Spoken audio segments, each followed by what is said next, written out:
안녕하세요. 제 소개를 뭐라고 해야 할지 모르겠네요. 저는 누군가의 아내, 누군가의 엄마로 지내온 60대의 평범한 여성입니다.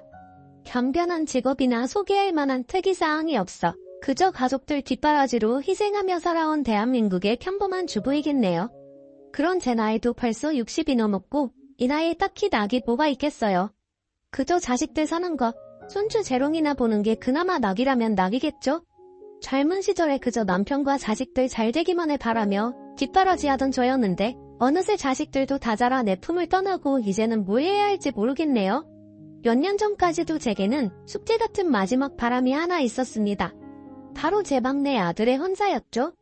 자식도 엄마들이라면 누구나 다 자식 앞날이 걱정되지 않겠어요. 아이가 어려서는 학업 뒷바라지하고 졸업하고서는 취업 뒷바라지하고 또 다 커서는 결혼은 언제 하나 몸에 불망 자식 생각뿐이었습니다. 부모 마음이라는 게 참 그래요. 애가 다 큰 걸 알면서도 제 밥은 잘 챙겨 먹나 만나는 사람은 없나 이러나 저러나 마음이 쓰이기 마련입니다. 제게는 큰아들, 둘째 딸, 셋째 아들 이렇게 세 자녀가 있습니다. 그 중에서 셋째 아들은 언제나 마음의 짐이었죠. 막내라 그런지 이상하게 걔한테는 유독 신경이 많이 쓰이더라고요. 딸 때부터 약하게 태어나서 더 걱정스러웠던 것 같아요. 막내가 어려서 큰 수술을 받았거든요. 다행히 이유가 좋아서 수술도 일회성에 그쳤고 그 뒤로 건강히 회복을 잘했지만 당시에는 사망률도 높았던 수술이라 정말 아찔했던 기억입니다. 그렇게 아이를 한 번 잃을 뻔했던 기억 때문인지 저는 막내 아들 관련해서 일이 생기면 유독 예민해졌습니다. 사실 제가 막내를 유독 끼고 놀기는 했습니다. 어려서부터 몸이 약한 탓에 또래 애들에게 놀림당하고 괴롭힘도 자주 당했거든요. 또래보다 키도 작고 체구도 자그마하다 보니 남자 아이들 사이에서는 그런 게 놀림당할 일인가 봐요. 어렸을 적 유치원에서 괴롭힘당하고 돌아오는 일이 여러 번이라 아이 때문에 유치원도 참 많이 옮겨 다녔습니다. 아무래도 자기 스스로 몸을 지키지 못하던 아이였으니 제가 항상 걱정이 많았죠. 아이에게 신경이 많이 쓰이던 저는 그래서 유치원이나 학교로 자주 찾아갔습니다. 선생님, 우리 지혁이가 적응은 잘하나요? 친구들과는 잘 지내는지 제가 걱정이 많아요. 애가 전에는 괴롭힘을 많이 당했거든요. 체구도 작아서 맞기도 하고요. 몸이 약하게 태어난 애라다 걱정스럽네요. 지혁이가 또래보다 작긴 한데 아무래도 유치원이라 학교는 다르니까 이제는 적응을 잘할 거예요. 발표도 잘하고 책도 얼마나 잘 읽는데요. 너무 걱정하지 않으셔도 괜찮을 겁니다. 선생님이 그렇게 한 말씀이라도 해주시면 내심 마음이 놓이더라고요. 그래서 그런지 저는 이런저런 핑계로 학교를 참 많이 찾아갔습니다. 애들 셋을 키우느라 바쁜 와중에도 학교 육성에도 쫓아다니고 그랬었죠. 지혁이 걔도 어릴 때는 엄마가 학교에 자주 오는 게 좋다며 다니기더니 점점 나이가 먹으면서 제가 학교로 쫓아다니는 걸 극도로 꺼려하기 시작했습니다. 애를 키우다 보면 이래저래 신경 쓰일 수밖에 없잖아요. 저도 육성에 일을 하면서 선생님들을 자주 만나기도 하고 학교나 시설에 관심을 가질 수밖에 없죠. 그러다 보면 아이 담임 선생님들도 자주 만나뵙고 아이에게 별일은 없는지 아이관에서 상담도 자주 하게 되죠. 물론 요즘은 분위기가 다르지만 그땐 그런 게 또 필요하기도 했습니다. 하지만 한창 사춘기로 예민한 아들에게는 그런 게 창피한 일이었나 봅니다. 다른 아줌마들처럼 치맛바람 펄럭이지 말라며 짜증을 내더라고요. 그래서 결국 저는 마지못해 학교 일을 그만두게 되었습니다. 솔직히 아들을 그리 싫어하지만 않았으면 졸업할 때까지 했을지도 모르죠. 그렇다고 우리가 애들을 편애하거나 학교에 불이익을 주려고 그랬던 것도 아닌데 말이에요. 뭐 아들 입장에서는 제가 너무 이별가다 여겼을지도 모르겠습니다. 사실 제가 생각해도 첫째 둘째이기에 막내를 유달리 걱정하기는 했으니까요. 그래도 저는 제 덕분에 아이가 그만큼 할 수 있었다고 생각합니다. 막내라서 그런지 얘넨지 형이랑 누나랑 다르게 뭘 스스로 하는 법이 없었어요. 밥도 꼭 챙겨줘야 먹었고 공부도 꼭 시켜야만 하기 시작했죠. 지희 형 누나 키울 때는 워낙 알아서 잘들 했어서 학업 관련으로 골치 아픈 적이 없었는데 막내 이놈은 꼭 잔소리를 시작해야만 몸을 움직였습니다. 그렇다고 왜 다른 형제들 못 따라가냐며 비교하거나 구박한 적은 없었어요. 오히려 큰애들한테 못해줬던 것도 막내한테는 다 해줬죠. 큰애들은 인강 듣고 학원만 보내는데 형 누나보다 뒤처지던 막내는 제가 알바까지 다니면서 비싼 과일까지 시켰습니다. 솔직히 남편이랑 자식들 챙기고 수험생 아들 뒷바라지 하면서 알바까지 다니는 게 그렇게 쉬운 일은 아니에요. 게다가 평생 집에만 있던 제가 밖에 나가서 무슨 일을 했겠습니까? 그래도 저는 아들, 녀석 잘 되길 바라는 마음으로 마트캐슬 일을 하면서 열심히 용돈을 벌었습니다. 그리고 그 돈은 모두 우리 막내한테 들어갔죠. 어려서 몸이 약했으니 공부하는 체력이 도움되라고 비싼 한약도 지어 먹이고 제 딴에는 온갖 정성을 다했습니다. 그러다 보니 저도 모르게 막내한테 나름의 기대가 있었는지도 모르겠어요. 그래도 제 뒷바라지 덕분인지 우리 막내 아들은 남들 알아준다는 대학에 무사히 들어갈 수 있었습니다. 첫째, 둘째 때는 원래도 애들이 잘해줘서 그런지 그렇게까지 감격스럽지는 않았는데 이상하게 우리 막내 아들 합격 소식은 더 남다르게 느껴지더라고요. 그래도 이놈이 지 엄마 고생한 건 아는지 합격 소식 받고 고맙다는 말을 하더라고요. 엄마 솔직히 그동안 내가 짜증도 많이 내고 괜히 성질 부린 거 알아. 나 힘든 거 가지고 괜히 엄마한테 헛풀이했어. 엄마 덕분에 합격한 거 알아요. 나 입학도 하고 이제 우리도 고생 끝이야. 학생활도 열심히 해서 엄마한테 잘할게요. 저는 그 말 한마디에 모든 시름이 떨어지는 기분이었습니다. 그래요, 부모가 자식에게 바라는 게 뭐가 있겠나요? 그저 자식이 잘 되는 것만 보면 고생한 게 기억도 나지 않죠.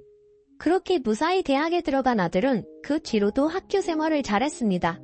물론 신입생 때는 놀기 바빠서 술을 너무 많이 먹고 여기저기 쏘 다니느라 새벽에 들어오기도 여러 번이었지만 그래도 군대까지 다녀와서는 정신 차리고 공부를 열심히 하더라고요. 그래서 저도 이제는 나도 좀 나야겠구나 생각했죠. 그런데 산 넘어 산이라고 대학만 보내면 뒷바라지 끝이라 생각했더니 취업 준비까지 거들어야 할 줄은 몰랐습니다. 요즘 젊은 애들 취업난도 심하고 다들 너무나 힘들잖아요. 내가 봐도 요즘 젊은 애들 살기가 참 버거워 보이더라고요. 옛날에는 대학만 졸업하면 여기저기서 데려가려 난리였는데 요즘은 대학만 좋은 데 나왔다고 거기서 끝이 아니었습니다. 그래도 지 형 누나는 기술직이라 그런지 그리 어렵지 않게 취업에 성공했는데 얘는 문과를 들어가 서구론과 취업이 너무 어렵더라고요.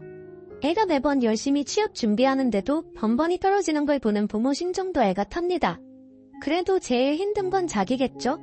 그렇게 졸업 후 1년을 무수히 많은 면접에서 떨어진 아이는 어느 날 결심한 듯 공무원 시험 얘기를 꺼내더라고요. 그것도 어렵다는 5급 공무원의 말이에요. 솔직히 제 자식이지만 그게 가능할까 싶었습니다. 머리도 점점 굳었을 테고 국가고시는 다들 몇 년씩 걸리는 힘든 일이잖아요. 고등학교 시절에도 그렇게 힘들어하던 아이가 공무원 시험은 견뎌낼 수 있을지 걱정이었죠.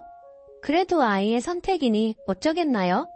저희 부부는 그저 묵묵히 아들을 응원해주기로 했습니다.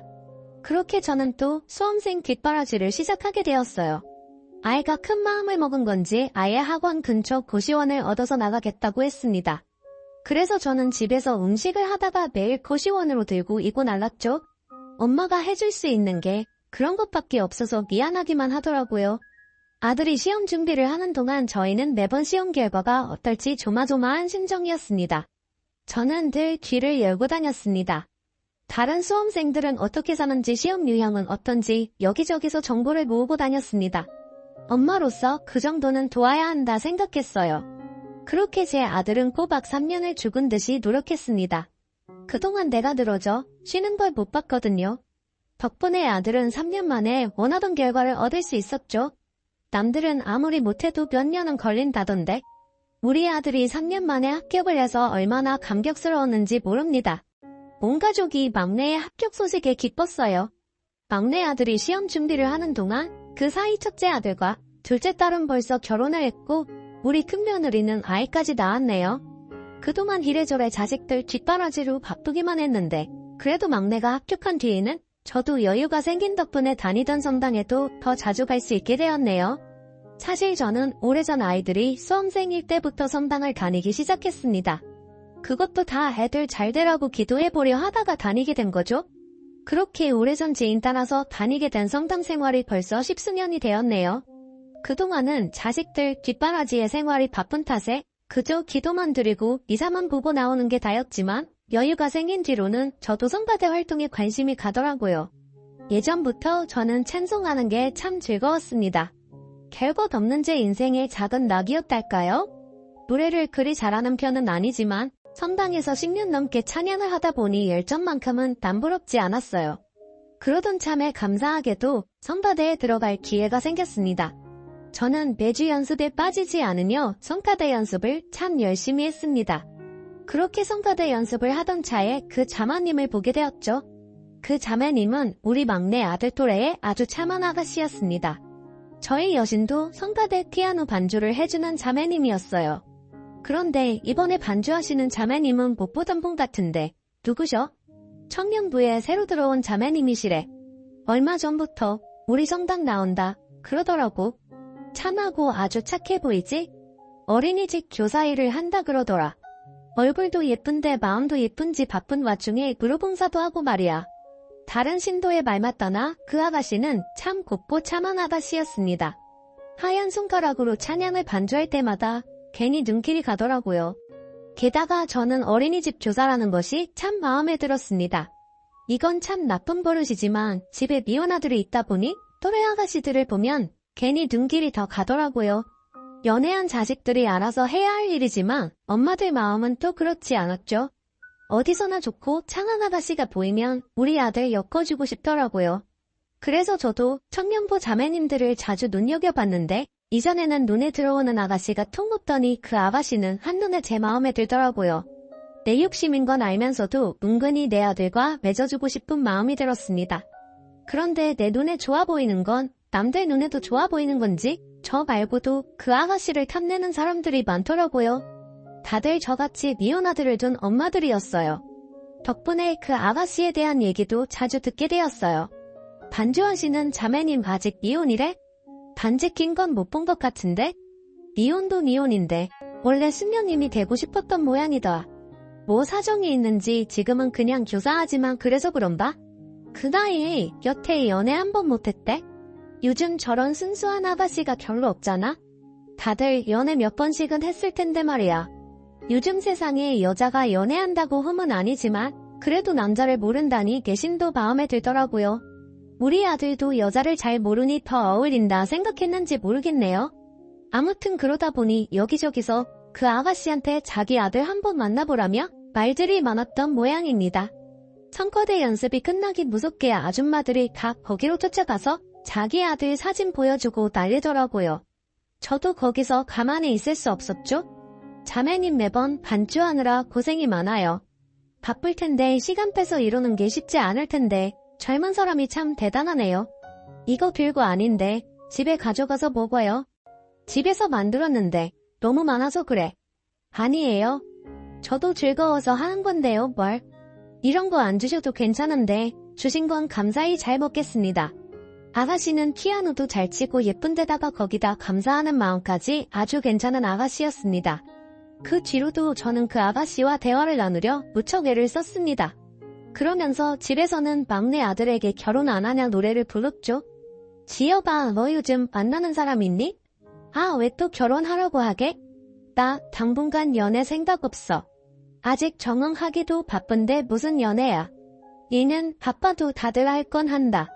너도 곧 30이야. 언제 만나서 언제 결혼하려고 그래. 아, 몰라 그냥 좀 놔둬.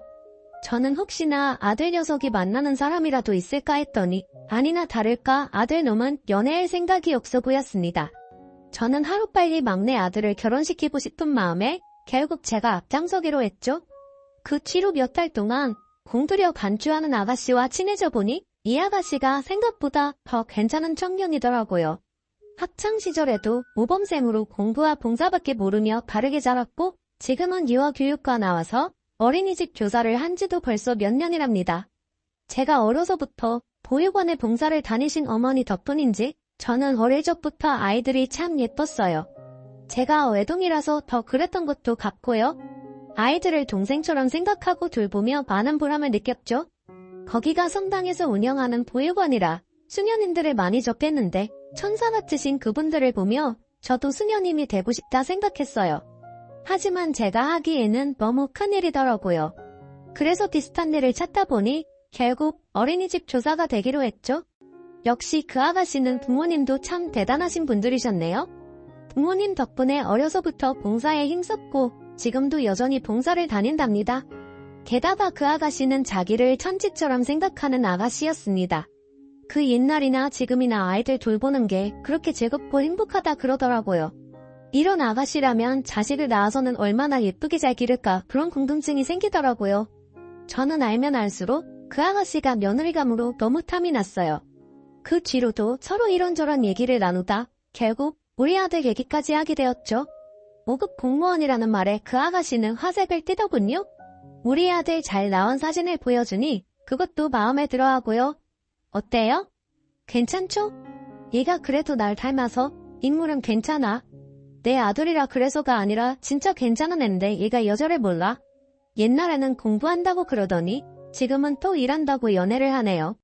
내가 보기에는 자매님이랑 우리 아들이랑 괜찮을 것 같은데 우리 아들 한번 만나보는 거 어때요? 제 말에 아가씨는 난감해하면서도 그리 싫은 내색은 아니었습니다. 그걸 보니 더 적극적으로 해도 괜찮겠다 싶더라고요. 그래서 아들을 성당에 억지로 끌고 나왔죠. 엄마 선거대 하는 것 좀 보라는 핑계로 말이에요.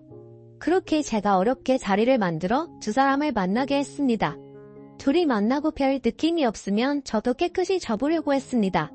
근데 이게 될 일이었는지 두 사람 다 서로 호감이 있는 모양이더라고요. 같이 차 마시러 가자 그래도 서로 마다하지 않더라고요. 그렇게 미사가 끝나고 저희 세 사람은 함께 차를 마셨습니다. 그 앞에서 저는 그 아가씨 칭찬을 많이 했어요. 여기는 우리 선주 자매님이야.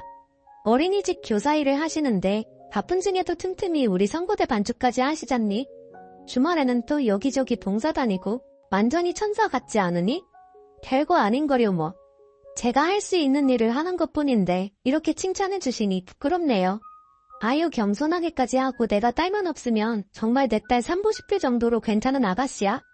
슬쩍 분위기를 띄운 저는 갑자기 일이 생겼다는 핑계로 두 사람을 두고 자리를 일어섰습니다. 평소 같으면 같이 가자며 따라 일어서 나들 녀석이 웬일인지 나를 혼자 보내더라고요. 저는 옳다구나 싶어 얼른 일어나서 두 사람에게 자리를 비켜줬습니다. 그 뒤로 어찌 된 건지 자세히는 모르지만 웬일로 이 녀석이 엄마의 노력을 알아줬는지 어떤지 얼마 뒤 두 사람이 만나보기 시작했다고 하더라고요. 저한테는 경사도 정말 이런 경사가 없었죠? 그 뒤로 저는 기대에 부풀어 서겠습니다. 드디어 조만간 막내 아들까지 결혼시킬 수 있겠다 싶었죠. 남편은 이제 막 만나기 시작한 애들한테 괜히 기대하지 말라 그랬지만 저는 왠지 이 만남이 될 것 같더라고요.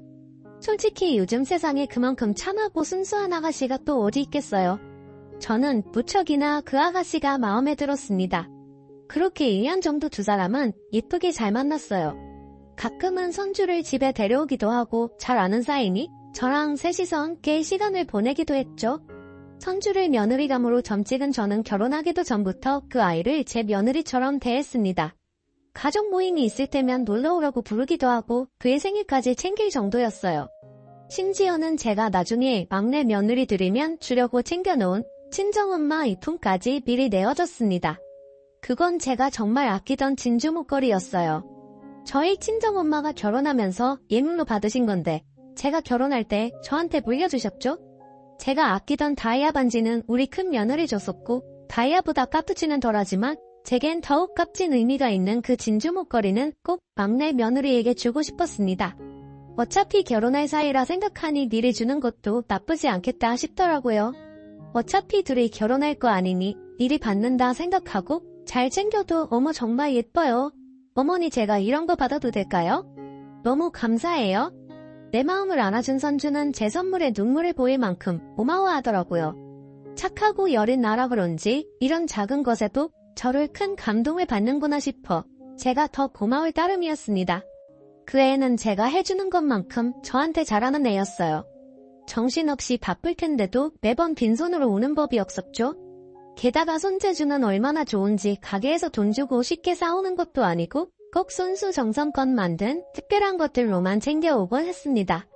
그러다 보니 제가 걔를 어떻게 안 기뻐할 수가 있겠습니까? 그렇게 두 사람이 벌써 1년이나 만났으니 저는 이제 서둘러 결혼했으면 싶었습니다. 근데 왠지 아들 녀석은 아직은 이른 것 같다며 자꾸 결혼 얘기를 피하더군요. 그렇다고 선주가 마음에 안 드는 건 아닌지 헤어질 생각은 없는데 말이에요.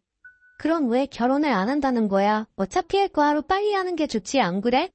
아 지금은 일도 바쁘고 이제 겨우 1년 만났는데 무슨 결혼을 그렇게 빨리 해. 어차피 할 거면 천천히 해도 괜찮잖아. 엄마 뜻대로 선주랑 잘 만나고 있는데 그냥 좀 기다리면 안 돼?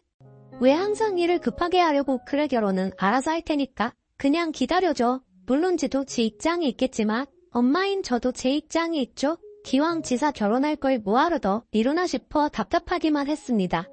선주도 결혼 생각이 있는지 제 앞에서 언뜻언뜻 결혼 얘기를 하기도 했고, 제 딴에는 이러다가 좋은 며느리감 없어질까 마음이 급했던 것도 있긴 했던 것 같아요. 그런데 당사자가 저리 늑장을 부리니 아쉬운 제가 더 노력할 수밖에요. 그렇게 저는 선주를 데리고 집을 보러 다니기 시작했습니다. 나중에 들어가 살 신혼집을 미리 보자면서 말이에요. 그러면서 은근슬쩍 결혼 얘기를 꺼냈죠. 선주야, 지혁이가 결혼 얘기 한 적 없니? 니들 벌써 1년이나 만났잖니? 둘이 나이들도 있는데 뭘 자꾸 미루는 건지. 내가 너무 급한 거니? 저는 어머니 마음 이해해요. 저희 어머니도 언제 결혼하냐 물으시는 거려? 저는 언제라도 상관없는데 아시다시피 지혁씨가 많이 바쁘잖아요. 저는 그저 기다리는 수밖에 없죠. 역시나 우리 아들이 문제였네요. 걔는 원래 한 번에 두 가지를 못하는 성격이에요. 게다가 누가 옆에서든 떠밀지 않으면 세워라 내워라 태경한 성격이죠. 저는 선주에게 자꾸 결혼 얘기를 꺼내라 시켰습니다. 걔도 나랑 생각이 같은 건지 제 말대로 했던 모양이에요. 어느 날 아들 녀석이 제 입으로 먼저 결혼 얘기를 꺼내더라고요. 엄마, 나 그냥 선주랑 빨리 결혼할까? 갑자기. 왜? 선주가 결혼하지? 그것도 그렇고 그쪽 집에서도 자꾸 말씀 꺼내시나 봐. 아무래도 남자보다는 여자가 나이에 민감하니까 역시 선주가 말을 잘 꺼낸 모양이에요. 그 집에서도 하루빨리 결혼을 했으면 싶어 하시니 우리 아들 입장에서도 별 문제 없으면 미룰 게 뭐 있나 생각했던 모양이죠. 셋불도 단숨에 때렸다고. 저는 말이 나오자마자 바로 상견례를 잡기로 했습니다. 상견례도 그저 형식일 뿐이었어요. 그 집 부모님이 다르신 분들인 건 그동안 선주 통해서 잘 들었고, 선주를 키우신 부모님이면 모자랄 게 뭐가 있었겠어요. 그런데 아무 문제 없을 거라 생각했던 그 상견례장에서 아주 생각지도 못한 변수가 생기게 되었습니다. 저희 집 식구들이 너무 많아서 애들은 떼고 남편이랑 저랑 막내 아들만 가기로 했습니다. 어차피 어른들끼리 얘기할 게 많기도 하고 형제들이야 결혼식에서 보면 되니까 말이에요. 저는 새벽 대바람부터 식구들을 준비시켜 상견례장으로 출발했습니다. 일찍부터 분주하게 준비한 덕분인지 약속 시간보다 먼저 상견례장에 도착하게 되었죠. 그동안 선주를 통해서 그댁 부모님 말씀을 많이 들었지만 그래도 자리가 자리인지라 긴장되는 건 어쩔 수 없더군요. 얼마 뒤 그 집 식구들이 도착하셨는지 종업원이 문을 열어주어 예비 사돈들이 들어오셨습니다. 자연스럽게 인사를 건네려는데 맨 끝에 외내가 따라 들어오더라고요. 하는데 6살 정도 되어 보이는 어린아이였습니다. 제가 궁금해서 물어보기도 전에 선주가 얘기를 하더라고요. 제가 원생 하나를 급하게 맡게 되어서요. 다들 사정이 있고 갑자기 생긴 일이라 차마마다 할 수가 없었어요. 그래서 부득이하게 데려왔는데 너무 죄송해서 어쩌죠. 선주가 돌보는 반아이 중 하나가 집에 일이 생겨서 갑자기 그 애를 봐주게 되었답니다. 평소에도 이래저래 바쁜 건 알지만 그래도 어떻게 주말까지 그런 일이 생기는지 저희는 좀 당황스러웠어요. 그런데 평소 선주의 성품을 알아서 그런지 제가 무리한 부탁을 받아 하지도 못하고 얼마나 고생이 많을까 안쓰럽고 기특하더라고요. 아유, 아니야, 애 하나 더 있다고. 무슨 일 있겠니? 우리는 괜찮으니? 신경 쓰지 마. 내가 평소에도 이렇게 고생이 많구나. 이해해 주셔서 감사해요. 사돈 저희도 급하게 벌어진 일이라 별도리가 없었네요. 선주 얘가 워낙 남의 부탁을 받아 하지 못하는 애라 이해해 주셔서 감사합니다. 아닙니다. 저야말로 선주 성품을 잘 알죠. 워낙 배려심이 많은 아이니까요. 저야 선주의 그런 점이 마음에 드는 건데요. 뭘 뜻밖의 일이 있었지만 서로 이해와 배려 속의 분위기는 참 좋았습니다. 아이들 결혼 문제로 상의하는 것들도 합이 잘 맞았고 좋은 며느리만큼이나 좋은 사돈을 얻게 되었구나 싶었죠. 식사도 다 끝나고 자리도 점점 마무리되는 중에 얌전히 잘 있던 아이가 졸린 건지 조금씩 칭얼대기 시작하더라고요. 아이가 긴 시간 앉아있기 지루한 모양이에요. 우리 집 막내 손녀가 딱 저 나이쯤 되는데 여자인데도 가만히 있지를 못하거든요.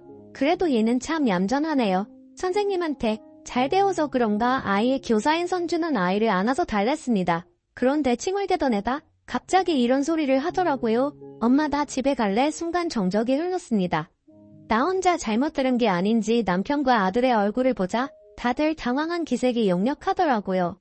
게다가 사돈댁 얼굴까지 말이에요. 아, 영웅아, 엄마라니 선생님이라고 해야지. 영웅이가 엄마가 보고 싶구나. 오늘은 선생님이랑 좀 있다가 저녁에 엄마 보러 가자. 엄마 나 졸려, 우리 집에 가자. 선주는 내가 실수한 거라며 수습하려 했지만 왠지 아이는 선주에게 계속 엄마 소리를 하더라고요. 그러고 보니 왠지 아이 얼굴이 선주와 닮은 것도 같았습니다. 아까 사돈댁에 할머니 할아버지 부른 것도 의뢰 부르는 게 아니라 평소에도 그렇게 자주 부른 것처럼 아주 자연스러웠고, 아무리 아이 선생님이라고 해도 애가 제 집 제 식구처럼 편하게 있었던 게 좀 이상하긴 했네요. 이상한 생각이 한번 들기 시작하니 자꾸 꼬리에 꼬리를 물게 되더라고요. 거기다가 제가 그런 의심을 하게 된 것은 또 다른 이유가 있었습니다. 사실 예전에 선주가 웬 어린아이를 데리고 병원에 가는 것을 본 적이 있었어요. 우연히 길을 지나가다가 건너편 도부에 있는 선주를 봤는데 아는 체를 할까 하다가 옆에 아이가 있어서 저도 모르게 그냥 지나갔던 기억이 있었습니다. 그때는 그냥 가르치는 유치원 아이겠지 싶어서 굳이 말을 꺼내지 않았죠. 별일 아닌 걸로 뒤늦게 말을 하는 것도 이상하다 싶었거든요.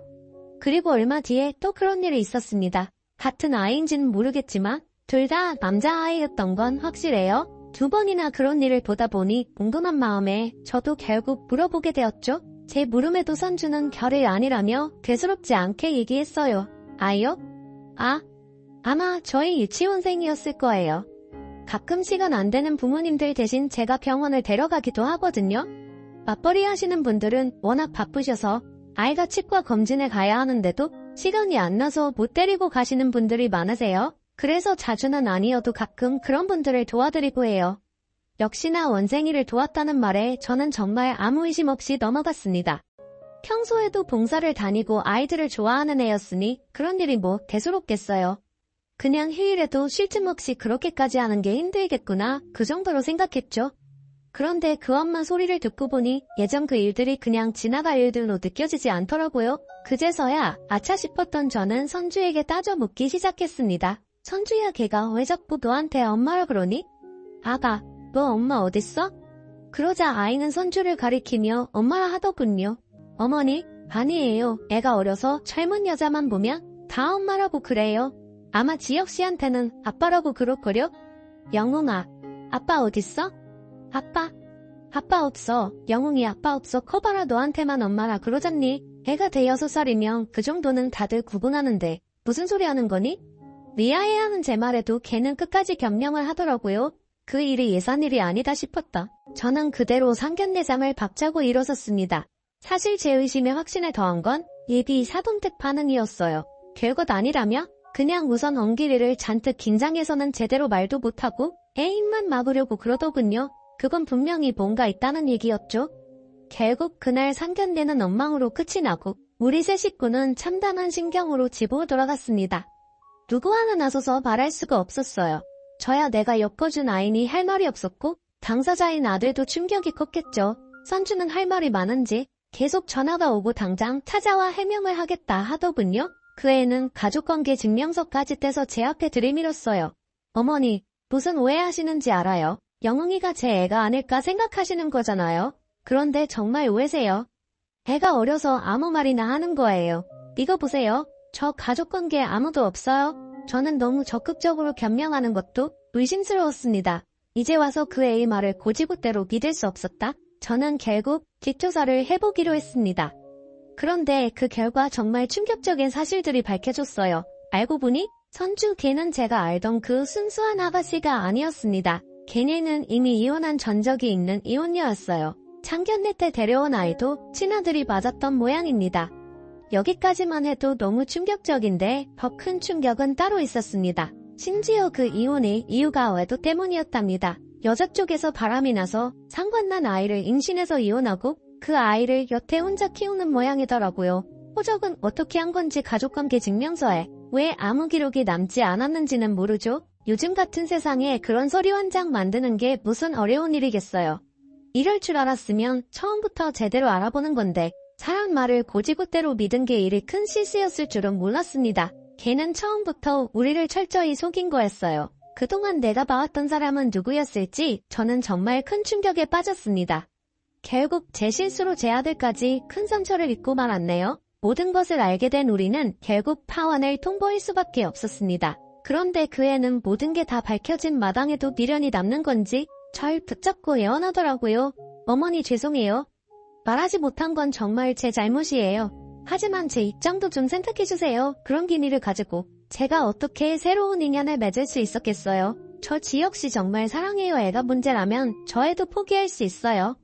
어디 보육원에 맡기고서라도 저 지역씨 놓치고 싶지 않아요. 냅고 내가 준 진주 목걸이나 가져와라. 나는 이제 와서 너랑 더 할 말이 없구나. 어쩜 그렇게 뻔뻔할 수가 있니?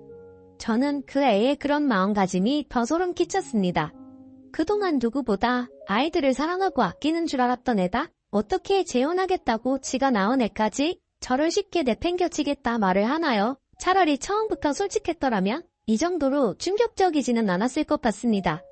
그렇다고 이제 와서 시간을 돌릴 수도 없고 저는 저 스스로를 원망해야겠죠? 저는 제가 속아 넘어간 건데 창피해서 어디 말하고 싶지도 않았는데 소문들이 어떻게 그리 빨리 퍼지는지 가까운 한 사람한테만 말했던 일이 온 동네에 다 소문이 났습니다. 아마 하루아침에 걔가 성당에 나오지 않게 되는 바람에 일이 더 퍼졌던 것 같아요. 심지어 걔가 일하는 유치원까지 소문이 난 건지 그 애는 그 뒤로 그 유치원에서 잘리고 온 식구가 소문을 피해 이사까지 가게 되었답니다. 솔직히 나중이라도 마주치니 그게 낫겠다 싶기도 하네요. 저 역시도 그런 소문에 시달리는 바람에 한동안은 성당도 나가지 못했습니다. 몇 달 지나서야 참회하는 심정으로 가서 기도만 드리고 나오게 되었네요. 그 뒤로 저는 아들에게 아무 말도 못하는 못난 어미가 되었습니다. 그래도 아들의 집단에는 엄마가 미련하고 불쌍해 보여서 그런지 인연이 아니었나 보다며 괜찮다며 넘어가려 하지만 어미인 제 입장에서는 제가 벌인 그 일을 씻을 수 없는 실수가 되었습니다. 아들한테 좋은 일 만들어주려고 나서다가 괜히 사단을 만들었구나 싶었죠. 그래도 아들은 나보다 낫더라고요. 그런 일을 겪었는데도 몇 년 뒤 새로운 사람도 만나고 자기 알아서 잘 하더라고요. 그러다가 얼마 뒤 결혼하겠다고 여자친구를 소개했는데 솔직히 학벌이나 직업은 우리 아들보다 좀 빠지는 편이었어요. 그래도 굳이 말은 안 했는데 아들 제 표정을 읽었는지 엄마 솔직히 마음에 안 들지? 그래도 나는 좋아 진짜 좋은 사람이야. 예전에 엄마가 소개시켜준 사람보다 훨씬 고미 먹고 솔직해. 자기 잘못은 쿨하게 인정해. 티끌 하나 없이 숨기는 것보다 그런 게 더 솔직하고 순수한 거 아니야? 엄마도 실수했잖아. 그러니까 이번에는 내 눈을 믿어봐. 이러더라고요. 결국 저는 아들 좋다는 대로 결혼을 시켰고 막내 며느리는 아들 말대로 정말 착하고 괜찮은 아이더라고요. 처음에는 내가 말이나 행동이 너무 꼬맹이 없어서 당황스럽기도 했는데 그만큼 속이는 것도 없고 정직한 아이였어요. 한번 태워보니 그만한 게 없다 싶기도 하네요. 막 애교 있고 그런 스타일은 아니지만 저는 성품이 착하고 울고준 막내 며느리가 아주 마음에 듭니다. 아들이랑 둘이 재밌게 잘 지내는 것도 보기 정말 좋고요. 가제작이 있었던 건데 제가 괜히 조바심을 내서 일을 꼬았다 싶네요. 그래도 지금은 자식들 모두 결혼했고 새 식구들도 모두 좋은 아이들이니 결론이 좋아서 정말 다행입니다. 저는 그 일을 깊이 뉘우치고 앞으로도 자식들 일은 자식들에게 맡기기로 했어요. 그래서 저는 앞으로 그저 식구들 모두 건강하고 행복하기만을 바라려고 합니다. 사연 들어주셔서 감사합니다.